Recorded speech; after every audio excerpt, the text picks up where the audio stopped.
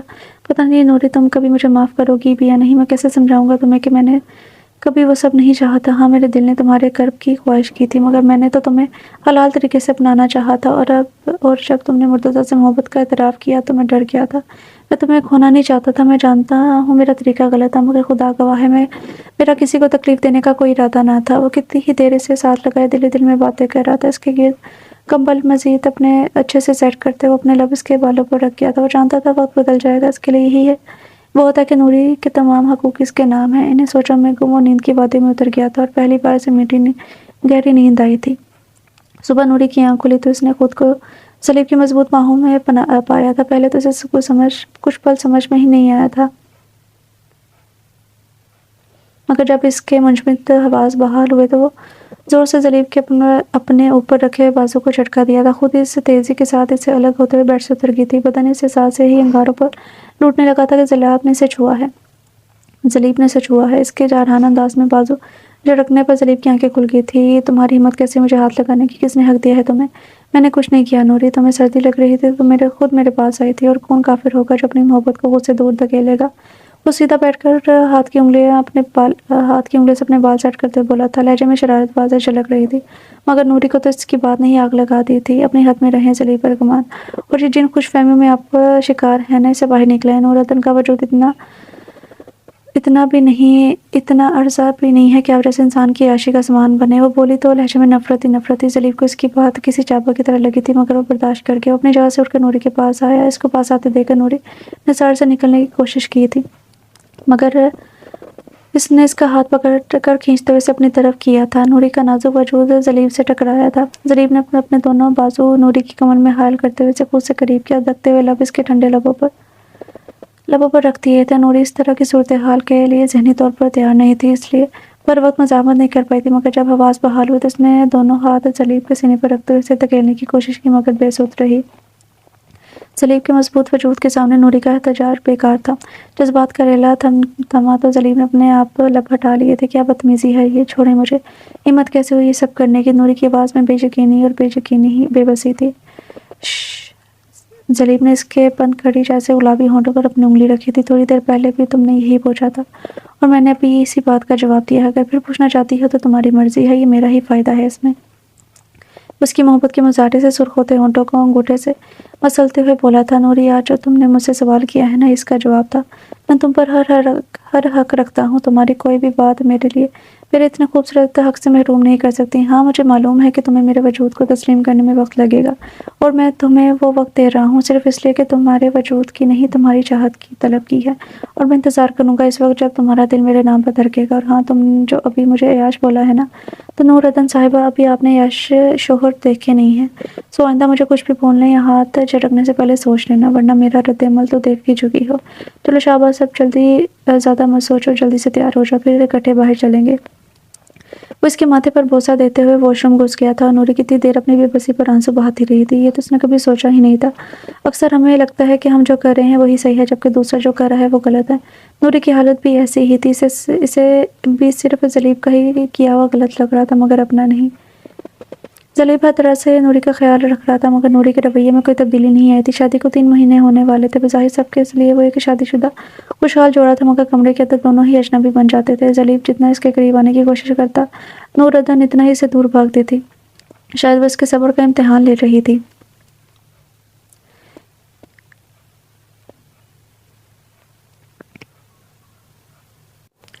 یہ بے اتفاقی، یہ اغماض، یہ بے رخی اس کا معمول بن گئی تھی۔ وہ اپنی پسند سے جو کچھ بھی اس کے لیے لاتا، نوری سے دیکھنا تک گوارا نہ کرتی۔ اس نے نوری کے لمبے بالوں کی تعریف کی تو اس نے کٹوا دیے۔ ذلیب کو دکھ ہوا تھا اس کے بعد، کبھی اس نے بھولے سے بھی اس کی تعریف نہیں کی تھی۔ اکثر دونوں میں کوئی بات چیت نہیں ہوتی تھی۔ اگر کبھی کوئی گفتگو کا موقع آ ہی جاتا تو ان کے درمیان موجود تلخی مزید بڑھ جاتی۔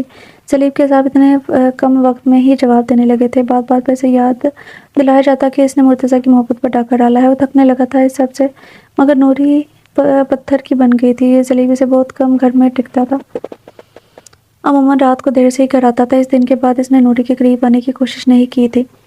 وہ اسے وقت دے رہا تھا، وہ ذہنی طور پر سب قبول کر لے، مگر اس کے دل میں جگہ بنانے کی ہر کوشش بے سود تھی۔ ابھی تک وہ تھی دامہ اور نامراد ہی رہا تھا۔ جانتا تھا محبتوں کے امتحان سخت ہوتے ہیں، مگر اس کی مراد کب پر آئے گی یہ کوئی نہیں جانتا تھا۔ ابھی وہ گھر آیا تو بدن تھکاوٹ سے چور تھا، زندگی سے تھکا رہی تھی۔ صبح ہی سے حرارت محسوس ہو رہی تھی، مگر اس نے پرواہ نہیں کی تھی۔ لاپرواہی کا نتیجہ اب بخار کی صورت میں سامنے آیا تھا۔ سر درد کی شدت سے پھٹ رہا تھا، سکون کی شدید طلب ہو رہی تھی، اس لیے آج وہ معمول سے کافی پہلے ہی گھر آ گیا تھا۔ سامنے وہ دشمن جہاں اپنے روبہ سراپے سے بے نیاز گھٹنوں کے بل لون میں بیٹھی کیاری میں کھدائی کر رہی تھی۔ وہ دکھتے سر کے باوجود اندر جانے کی بجائے اس کے پاس آیا تھا۔ آج نہ جانے کیوں بہت دنوں بعد اس کے دل نے بغاوت کی تھی۔ معصوم خواہش نے سر ابھارا تھا، مگر اپنے دل کی امنگوں پر نظریں چرا گیا تھا۔ کیا کر رہی ہے؟ اس نے نرمی سے پوچھا، مگر جواب نہ آیا۔ نوری، میں نے کچھ پوچھا ہے تم سے؟ کتنی دیر اس کے جواب کا انتظار کرنے کے بعد وہ جھنجھلاتے ہوئے بولا تھا، پودا لگا رہی ہوں، دیکھ بھی رہی ہیں اور پھر بھی پوچھ رہے ہیں۔ مصروف سے انداز میں بولی تھی، اچھا تو خفا کیوں ہو رہی ہو؟ خفا؟ شکر کرے لڑ نہیں رہی ہوں میں، ورنہ جو آپ کی غیر ذمہ دارانہ حرکتیں ہیں نا، میری جگہ کوئی اور ہوتی تو اب تک سر پھاڑ چکی ہوتی آپ کا۔ وہ کام کرتے مسلسل بول رہی تھی۔ ذلیب نے پہلی بار اسے اتنا بولتے ہوئے سنا تھا۔ اس کے خالص بیوی والے انداز پر ایک مدھم مسکراہٹ نے